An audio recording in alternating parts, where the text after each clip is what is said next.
Thank you, everybody, for being here today. We appreciate it very much, especially my colleague from the 6th Congressional District in New York, Congresswoman Grace Meng, who represents New York's 6th Congressional District, and the families of those we lost during that racist shooting on May 14th, 2022. It's often said that, the best way to stop a bad guy with a gun is a good guy with a gun. And Aaron Salter Jr. was a good guy with a gun, but he was overpowered for two reasons. One, a assault weapon, and he had military-grade body armor. So not only was he a racist shooter that traveled several hundred miles into Buffalo, he was a coward.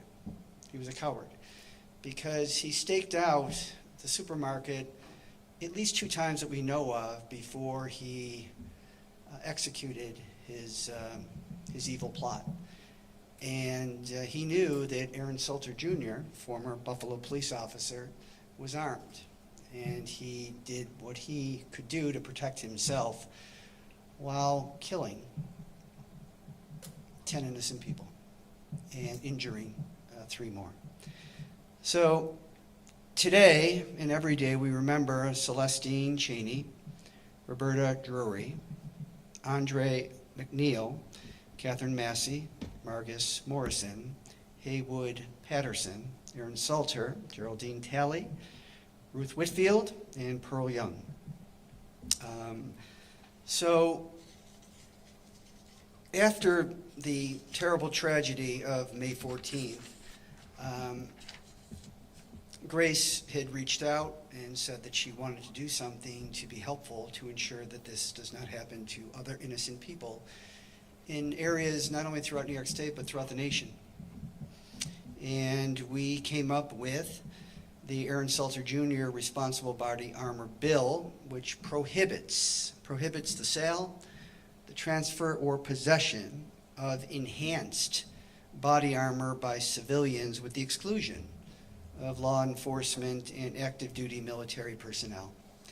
It is a common sense measure that builds on the bipartisan Safer Communities Act, which was approved by Congress and signed into law by President Biden in 2022. It honors the life of Officer Salter, a 30-year veteran of the Buffalo Police Department who selflessly put himself in harm's way to defend our neighbors against the racist mass shooter who targeted the Buffalo community. And just to put this into perspective, before I introduce my colleague Grace Meng, the shooting on that day, and many of us were here, including the mayor, and the mayor was extraordinary in his ability to, first of all, calm the community, give comfort to the community and the families, but to also ensure that everything was done to coordinate law enforcement, the faith community, the civic community, and everybody else. So just very, very proud of my mayor generally, but particularly on that day. He does his best work in the most difficult of times. But the shooting that day started and ended in 123 minutes. One shooter, 10 people dead, 3 people injured. And the least that we can do as a nation, to honor the memories of those who were killed and injured, and in the community at large, is to pass this legislation to ensure that a bad guy with a gun does not kill innocent people, including the good guy with the gun. So with that, I'd like to present to you my friend and my colleague, Grace Meng, Congresswoman Grace Meng. Good afternoon, everyone. I'm Congresswoman Grace Meng here from Queens, New York, and I want to thank my colleague, my good friend, Congressman Brian Higgins, for hosting this important press conference. Very grateful for the leadership from our Mayor Byron Brown, our Commissioner Gramalia, Commissioner Whitfield, and the family members who have continued in their painful experiences to continue to engage to make sure that something like this doesn't happen again in the future. The shock and sadness that stemmed from this horrific racist tragedy is something that not only hurt the members of our Buffalo, New York community, but something that has impacted New Yorkers from all corners of the state and even around the country. And it took the lives of 10 Black members of our Buffalo, New York community. And it was a hate crime and an act of domestic terrorism. We are here today to talk about this piece of legislation that pays tribute to the life and the heroic efforts of Aaron Salter. And we saw that while he did everything that he could, because of the type of vest that the murderer wore, was not able to stop him in a very short period of time, as Congressman Higgins mentioned. Had the shooter not been wearing the military-grade equipment, Mr. Salter may very well have been successful in stopping him and to prevent more lives from being lost and more people from being injured. As Congressman Higgins mentioned, the bill prohibits the sale, transfer, or possession of enhanced body armor by civilians unless they meet specific employment exemptions of level 3 and up military grade vests. And I think Commissioner Gramalia has an example of what that looks like. Mr. Salter shot the perpetrator but was unsuccessful in subduing him, as you know, because of the body armor that the murderer wore. These vests, we've actually been talking about this piece of legislation for a while, before the murders that happened at Tops. They were worn similarly by gunmen in previous shootings in Sutherland Springs, Texas, Aurora, Colorado, Boulder, Colorado, and the San Bernardino, California shootings.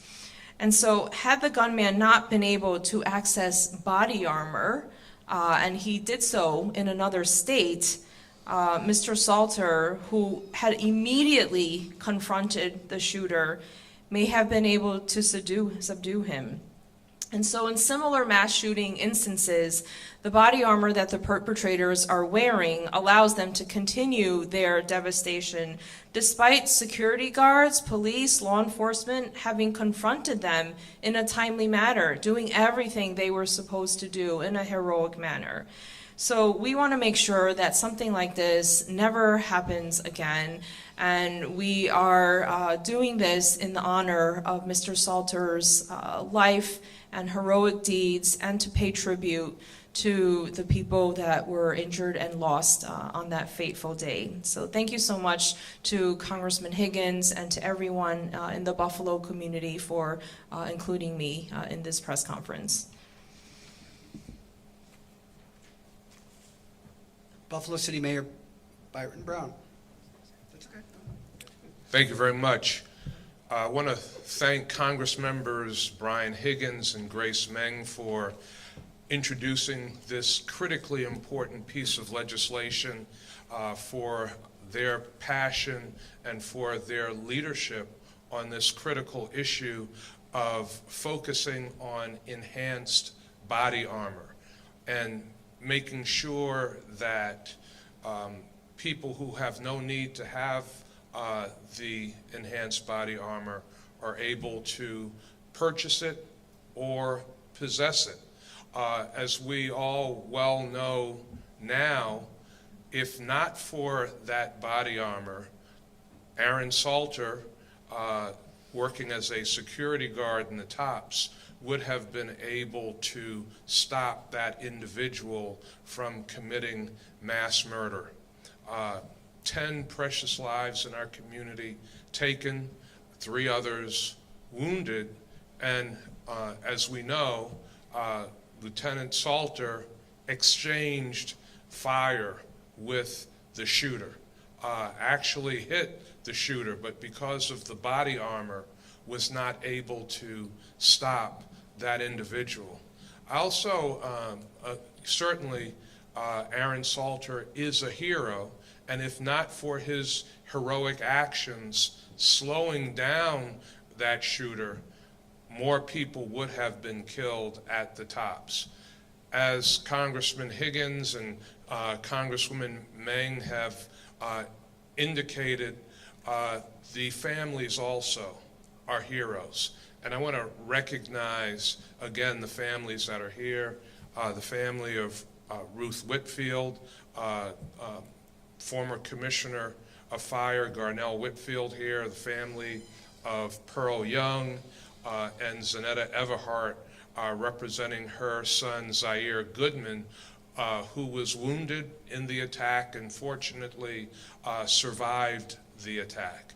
The families have continued to come out, as painful as it is, advocating and fighting for change. They are heroes as well, and it's important to recognize them.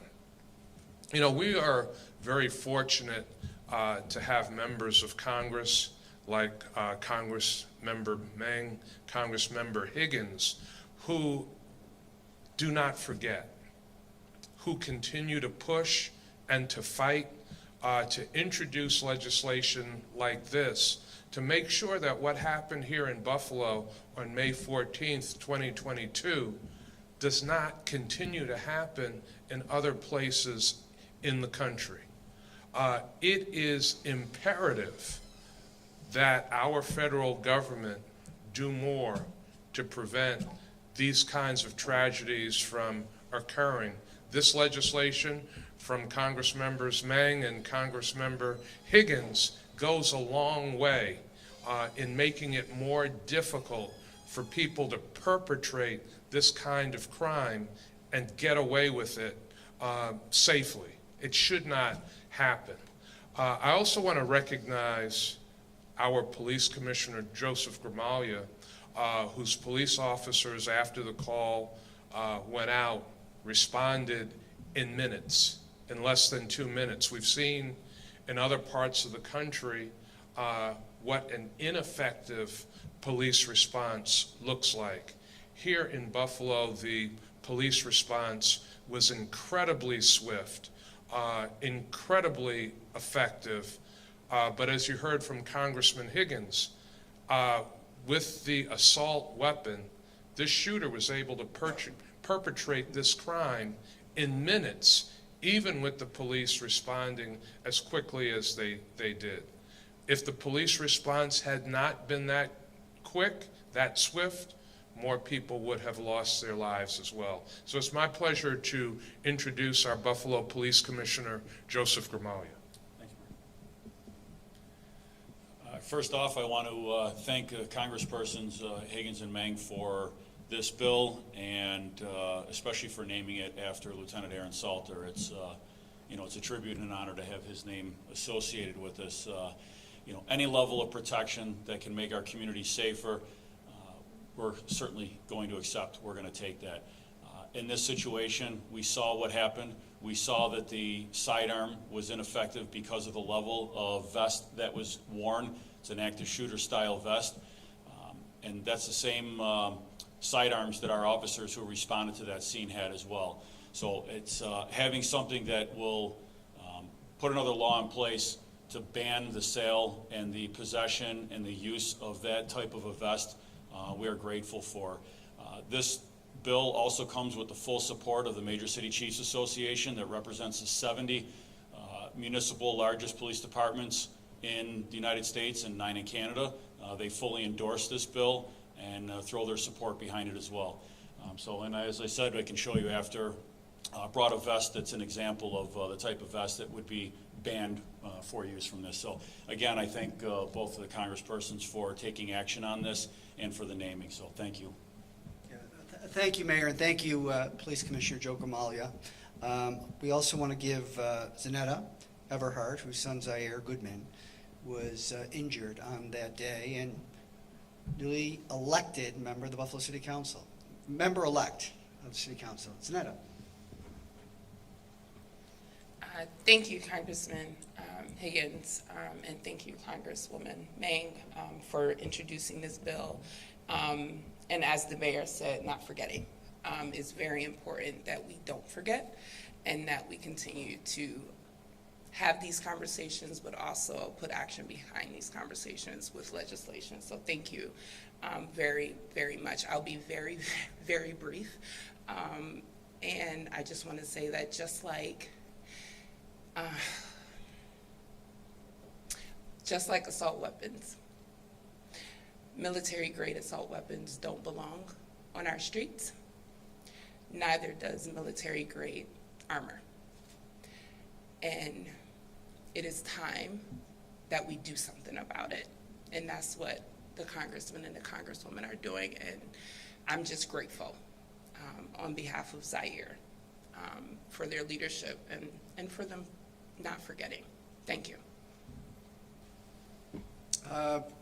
Former fire commissioner, whose mom Ruth was killed at the Tops Market on May 14th, Garnell Whitfield.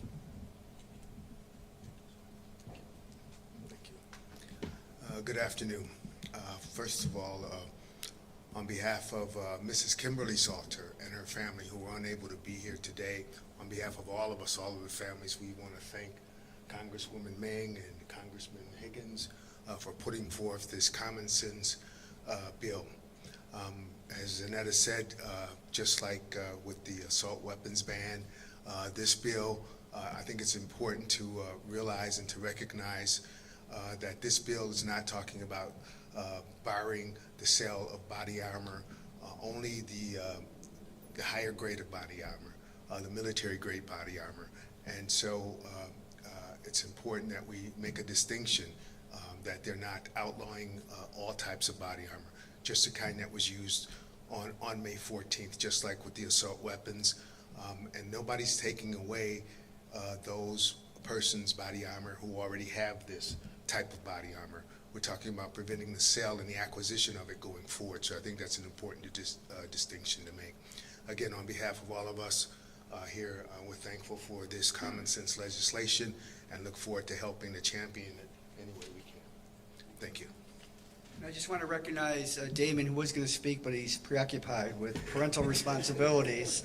But his mom, Pearl, was killed that day as well. So we'll take any questions you may have. I think we first discussed this legislation probably about a year ago. Has it had difficulty moving through the House, and what is its path to passage? Yeah, its path to passage is this. 10,000 bills are introduced in the United States Congress every year. 63 become law. The ratios aren't good, but if you give up, you stand no chance. So this is the second Congress that this was introduced in, and we are going to be persistent, and we think the facts are on our side. It's clear, compelling, as the commissioner said, the former fire commissioner. This is not a question of Second Amendment rights. This is at a granular level. This is becoming very common in these kind of shootings, including the one that occurred here on May 14th. So we're going to persist. This is the second time this has been done, and we're not going away. Is this something where Congress would look at it on its own as an individual bill, or potentially as a package of public safety or gun bills with it? We don't know exactly how and when it would be considered, but we will take it in any format. This is legislation that, as Brian said, is one of many bills that are introduced in Congress, but oftentimes public sentiment and public awareness can help move mountains. We want the public, and thank you all for being here, we want the public to be more aware of how this was an issue and how this prevented life-saving techniques that could have been used by Lieutenant Salter on that fateful day, and hopefully to raise awareness.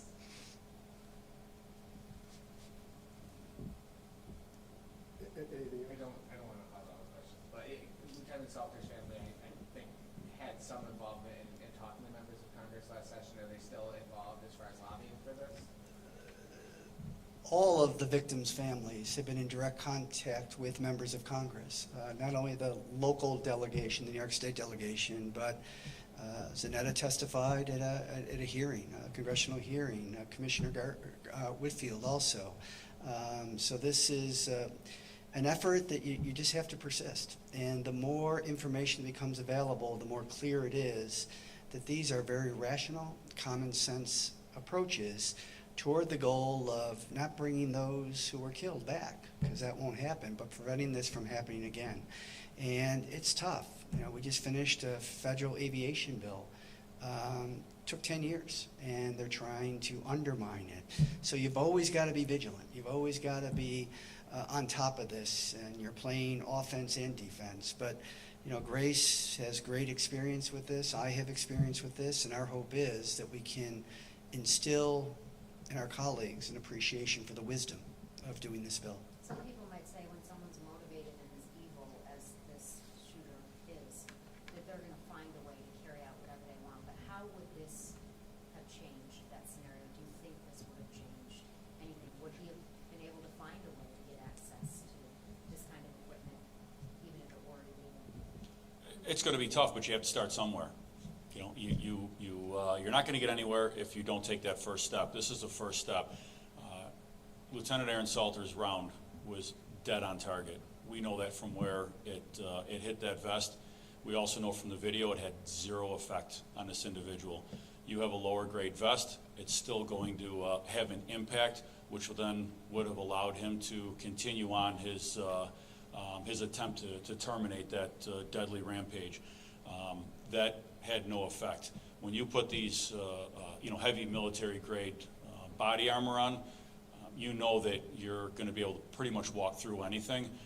He went there with a very intended purpose, like other mass shooters, and they get this equipment, they put this equipment on so that they can't be stopped, or it takes a maximum amount of force to stop that person. So he knew exactly what he was doing.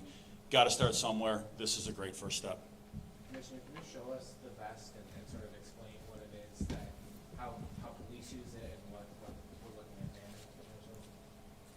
So there are 5 different levels of vest. There are 2 different level 2s, 2 different level 3s, a level 4. This is a level 4, an active shooter vest. We have these in the trunk of our cars. This will stop an AK round. This is military grade, very heavy plating in these. There's nothing, when you take the plate out, it's just a vest carrier.